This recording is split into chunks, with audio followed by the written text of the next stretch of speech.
நினைப்பாரு. நாளைக்கு இந்த விளையாட்டு தான் அவனுக்கு சோறு போட போகுதா? அப்பா, நான் உங்க கருத்துக்கு எதிராக பேசுறேன்னு என்ன தப்பா நினைக்காதீங்க.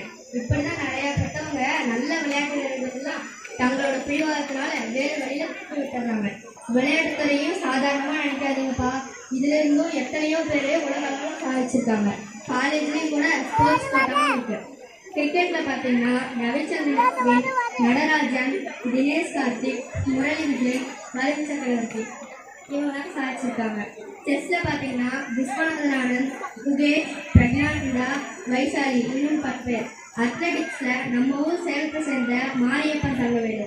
மற்ற வீரர்கள் இளவேணி வளரிவன், தருண் ஐயாசாமி, லக்ஷ்மணன், கமல்ராஜ். டென்னிஸ்ல பார்த்தீங்கன்னா ராமநாதன் கிருஷ்ணன், ரமேஷ் கிருஷ்ணன், பிரகேஷ் குணேஸ்வரன் இன்னும் எத்தனையோ பேர் விளையாட்டுத்துறையில பெரிய பெரிய லெவலில் ஜெயிச்சிருக்காங்கப்பா. ஆனால் இன்னும் நிறைய வீரர்கள் தங்களுடைய அறியாமையாலும் பெற்றவங்க மற்றவர்களோட பிடிச்ச கேட்டுக்கிட்டு தங்களோட பிள்ளைங்க மேலே நம்பிக்கை வைக்காம முழங்கி போயிட்டாங்கப்பா. அந்த தப்பை நீங்களும் செஞ்சிடாதீங்கப்பா. என்னதான் இருந்தாலும் படிப்புல தானே நல்ல எதிர்காலம் இருக்குது.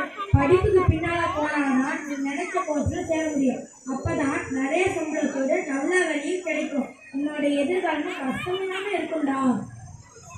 அப்பா, இங்க வாங்க, நான் ஒரு வீடியோ காட்டுறேன். அதுல எத்தனை பேர் எந்தெந்த துறையில ஜெயிச்சிருக்காங்கன்னு பாருங்க. முதல்ல நம்ம பெண்களுடைய சாதனை பாருங்க. அப்படியே மெய் செலுத்துவீங்க.